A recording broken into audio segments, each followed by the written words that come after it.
Resto பார்ஸோட எண்ணிக்கை கணிசமா உயர்ந்திருக்கு, massage சென்டர்ஸோட எண்ணிக்கை கணிசமா உயர்ந்திருக்கு. இதுக்கு எப்படி அலோ பண்றாங்க, இது எப்படி கண்டுக்காம இருக்காங்க தமிழிசைங்கிறதா? இதுல வந்து ஒன்று ரெஸ்டோ பார்ஸ பத்தி சொல்லணும்னா, ரெஸ்டோ பார்ஸோட அனுமதி என்கிட்ட வராது, அது அரசாங்கத்தோட தான் நின்றுடும், அது என்கிட்ட வராது. அதனால அவங்க வந்து என்ன எண்ணிக்கை கொடுக்கறாங்க அப்படின்றது அது அவங்களை சார்ந்தது.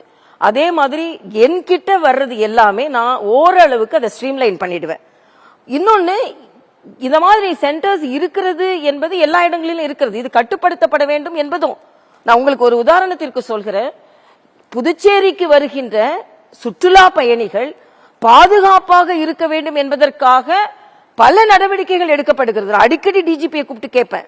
அதனால பெண்கள் பாதுகாப்பாக இருக்க வேண்டும் என்பதில் என்னை விட இன்னும் அதிகமாக அக்கறையில் உள்ளவர்கள் யாராகவும் இருக்க முடியாது. இன்னும் சொல்ல போனா, அந்த பெண்ணுக்கு வந்து ஆர்த்திக்கு இப்படி ஒன்று நடந்துட்டதே என்பது நிச்சயமா மக்களோட இமோஷன்ஸ் இருக்கும், கமோஷன்ஸ் இருக்கும்.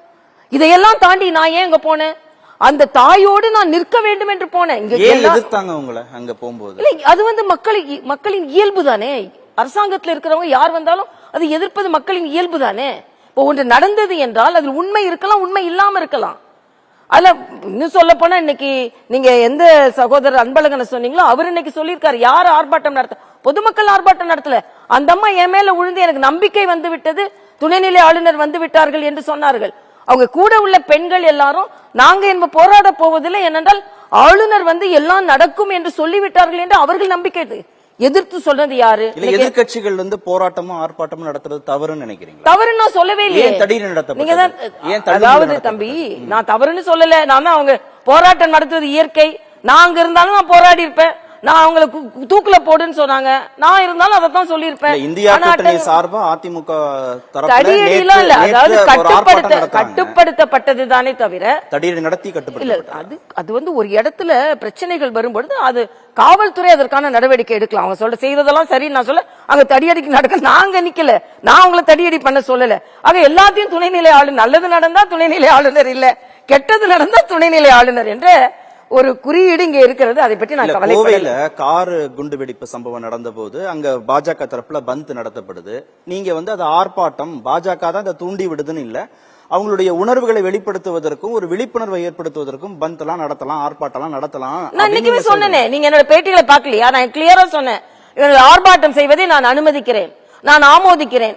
நான் அங்கே இருந்திருந்தாலும் ஆர்ப்பாட்டம் செய்திருப்பேன் தான் நான் சொன்னேன். நான் ஆர்ப்பாட்டம் செஞ்சதை நான் எதிர்த்து இந்த எந்த பேட்டிலையும் நான் சொல்லல. நான் அங்கே இருந்தாலும் நான் ஆர்ப்பாட்டம் செய்திருப்பேன் தான் சொன்னேன். ஆனா அது வந்து மக்களா கட்சிகளா என்று பார்க்கும் பொழுது வேணும்னே காருக்கு முன்னால வந்து நிக்கிறது, அது மேல தூக்கி போடுறதெல்லாம் அரசியல் கட்சிகள் தான் செஞ்சாங்க. அதை பத்தி நான் கவலைப்படல. ஏன்னா என்னோட நோக்கம் அந்த பெண்ணுக்கு பக்கத்தில் நின்று ஒரு தாயாக நான் உறுதுணையாக இருக்கிறேன், அந்த நேரத்தில் செய்ய முடியும். ஆக அதை செய்தேன் என்பதைத்தான் நான் சொல்கிறேன்.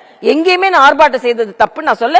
இன்னும் சொல்ல போனா, நான் எந்த தப்பும் செய்யல, நான் வந்து நேரடியா எந்த தவறும் செய்யல.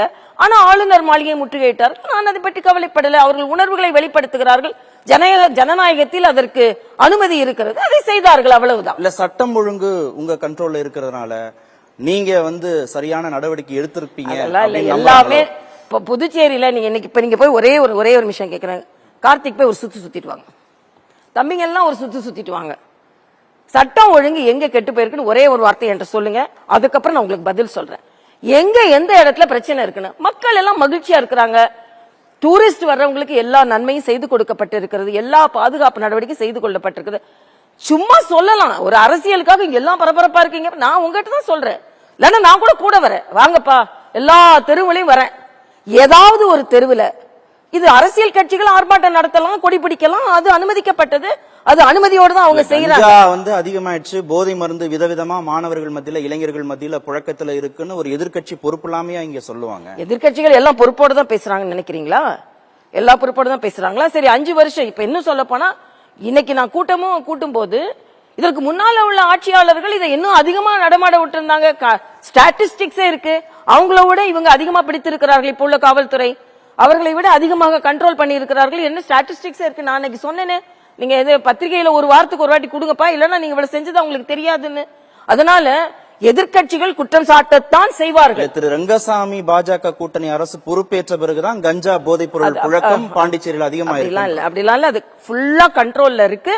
நிச்சயமாக அது நான் அன்னைக்கு சொன்னேன், அவங்க எங்கெல்லாம் இருக்கு என்று அதுக்கு ஒரு நம்பர் கொடுத்திருக்கிறோம். அதற்கு என்று ஹாட்லைன் இருக்கு. நான் எனக்கு இன்னும் சொல்ல போனா ரிஹாபிலிட்டேஷன் சென்டர்ஸ் இருக்கு. ஆனா இதை அதிகப்படுத்த போகிறோம். அது மாதிரி அதுல இருந்து வெளியே வருவது இப்போ குற்றம் சாட்டி கொண்டே இருக்கலாம். இல்ல சுற்றுலாங்கிறதுனால இந்த புழக்கத்தை வந்து கண்டும் காணாம இருக்க வேண்டிய ஒரு கண்டும் தேவை காணாம எல்லாம் யாரும் இல்ல. கண்டும் காணாமலாம் இல்ல, எல்லாம் கண்டும் எல்லாமே பெரிய வர்த்தகம், கண்காணிக்கும். அதுதான் ஒரு வருமானத்திற்கான வழி அப்படிங்கறதுனால அரசாங்கம் அதுல ஒரு நெகிழ்வான போக்கு கையாளுறாங்க. இல்ல இல்ல, புதுச்சேரிக்கு வந்து இயற்கையை ரசிக்கிறார்கள், மற்றதை ரசிக்கிறார்கள். லைசன்ஸ்டா இருக்கும்போது சில இடங்கள்ல அதுதான் நடவடிக்கை இருக்குதே தவிர பொதுவா நடவடிக்கை இல்ல. ஒரு சம்பவம் நடந்தவுடன் எல்லாவற்றையும் அதன் மீது சொல்வது இயற்கை, அதை நான் ஒத்துக்கொள்கிறேன். சம்பவம் நடந்தது வந்து 2024 மார்ச்ல. ஆனா எதிர்க்கட்சிகள் வந்து உங்களை விமர்சிச்சதும் முதலமைச்சரை சந்திச்சு பேசி மனு கொடுத்ததும் 2023 செப்டம்பர் அக்டோபர்ல. 6-7 மாதம் கேப். இல்ல இல்ல, அதுக்கப்புறம் என்ன நடந்தது சும்மா சொல்லிட்டே இருப்பாங்கப்பா. அதுல என்ன நடவடிக்கை? இப்போ முதலமைச்சர் சொல்ல என்னமோ நான் செய்யற மாதிரியும் முதலமைச்சர் அதை கண்ட்ரோல் பண்ற மாதிரி ஒரு அப்பியரன்ஸை கொண்டு வராதுங்க. என்ன பொறுத்த வரைக்கும் நான் வந்து உண்மையிலேயே இந்த மாநிலத்திற்கு ஒரு சகோதரியாக என்னெல்லாம் செய்ய முடியுமோ அதை செய்து கொண்டிருக்கிறேன். அது வந்து 10% பெண் குழந்தைகளுக்கு வந்து ரிசர்வேஷன் நீட்ல வாங்கி கொடுத்ததா இருக்கட்டும், பேக்லெஸ் டே குழந்தைகளுக்கு கொடுக்கறதா இருக்கட்டும், வாட்டர் பெல் அடிச்சு குழந்தைகளுக்கு தண்ணீர் கொடுக்கறதா இருக்கட்டும், மில்லட் பால்ஸ் குழந்தைகளுக்கு கொடுக்க வேணும்னு நினைக்கிறதா, இதெல்லாம் வந்து என்னோட ஆலோசனை இதுல இருக்கு. அதனால என்னோட ஆலோசனை ஃபுல்ஸா கன்ஸ்ட்ரக்டிவ் ஆலோசனை தான், ஆக்கப்பூர்வமான ஆலோசனை தான். பழுத்த மரம் தான் கல்லடிப்படும். தமிழிசை பழுத்த மரம், கல்லடித்துக் கொண்டுதான் இருப்பார்கள். கல்லடித்தாலும் இந்த மரம் பழங்களை மக்களுக்கு கொடுத்து கொண்டுதான் இருக்கும், நிழலை கொடுத்து கொண்டுதான் இருக்கும். இந்த விமர்சனங்களை பற்றி நான் கவலைப்படல. நான் வந்து எப்பவுமே ஒரு நேர்மறையான மனிதர், நேர்மறையான எண்ணங்களை கொண்டவள். இதுல எனக்கு சுயலாபம்னு எதுவும் கிடையாது. இன்னும் ஏன் நான் பதைத்து அங்க போறேன், ஏன் டிஜிபியை கூப்பிட்டு பேசுறேன், ஏன் இன்னைக்கு கூட்டம் போடுறேன், ஏன் இன்னைக்கு சாயந்தரம் உங்களை மாதிரி மக்கள் அறிமுகமானவர்களை வைத்து ஒரு மக்கள் இயக்கத்தை ஆரம்பிக்கிற, ஏன் உடனே ரீஹாபிலிட்டேஷன் சென்டர் ஆரம்பிக்கணும்னு சொல்றேன், ஏன் 24 மணி நேரம் கவுன்சிலிங் ஹாட்லைன் கொடுக்கணும், அதுக்கு 1211 நம்பர், இவ்வளவு ஏற்பாடு ஏன் பண்றேன். எல்லாவற்றுக்கும் மேலாக பர்சனலா இன்னைக்கு நான் ஒரு நம்பர் வாங்கியிருக்கேன். யாருக்கு என்ன சந்தேகம்ன்றதாலும் துணைநிலை ஆளுநரை நேரடியா நீங்க தொடர்பு கொள்ளலாம் என்று இன்னைக்கு ஒரு வாட்ஸ்அப் நம்பர் இன்னைக்கு மாலை நான் அறிமுகப்படுத்த போகிறேன். இதெல்லாம் ஏன் செய்யறேன்? ஏதோ எல்லாம் அரசாங்கம் பார்த்துக்கிட்டும் நம்ம ஒண்ணும் இல்லைன்னா இல்ல, அரசாங்கத்திற்கு உறுதுணையாக இருந்து கொண்டு இருக்கிறேன். ஆக இந்த உறுதுணையாக இருந்து கொண்டு எல்லாம் நன்றாக நடைபெற்று கொண்டிருக்கிறதே என்ற ஆதங்கத்தில் உள்ளவர்கள் சொல்வார்கள். எதிர்கட்சிகளாகத்தான் செயல்படுவார்கள். ஒரு ஆளுநரா இருந்தே இவ்வளவு பணிகள் உங்களால செய்ய முடியுதுன்னா ஏன் மக்கள் பிரதிநிதி ஆகணும்னு ஆசைப்படுறீங்க? மக்கள் பிரதிநிதி நேரடியா மக்கள்கிட்ட பணியாற்ற முடியல. ஆளுநரான இது துணைநிலை ஆளுநரா இருக்கனால என்னால் இவ்வளவு செய்ய முடியுது. ஆளுநராக மட்டும்தான் என்னால் இவ்வளவு செஞ்சிருக்க முடியாது.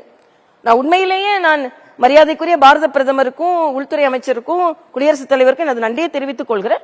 ஏன்னா இது வந்து எனக்கு கூடுதல் பொறுப்பா இருந்தா கூட இது நம் மொழி பேசும் மக்கள், நம் மொழியை புரிந்து கொள்ளுகின்ற மக்கள். நான் ஏற்கனவே 20 வருடங்கள் அரசியல், 25 ஆண்டுகள் இந்த செப்டம்பரோட நான் அரசியல் வாழ்க்கைக்கு வந்து 20 ஆண்டுகள் தமிழ்நாட்டில் இருந்ததுனால புதுச்சேரி பத்தி எனக்கு நல்லா தெரியும். அதனால புதுச்சேரி மக்கள்கிட்ட நான் எல்லாம் செய்ய முடிகிறது. ஆனா நேரடியாக வர வேண்டும் என்று நினைப்பது, நேரடியாக மக்கள்கிட்ட இன்னும் நம்மளால இணக்கமா செயல்பட முடியும். இப்ப நான் செயல்படல நான் சொல்ல முடியாது. இங்கேயே மக்கள் பிரதிநிதி ஆகணும்னு ஆசை இருக்கும். நான் அப்படிலாம் சொல்லவே முடியாது. மேல என்ன சொல்றாங்களோ அதை நான் கடைபிடிப்பேன். இந்த மக்களுக்கு நான் சேவை செய்து கொண்டு, ஆண்டவர் ஆண்டு கொண்டு இருப்பவர், 2 பேருமே தான், 2 பேரும் தான்.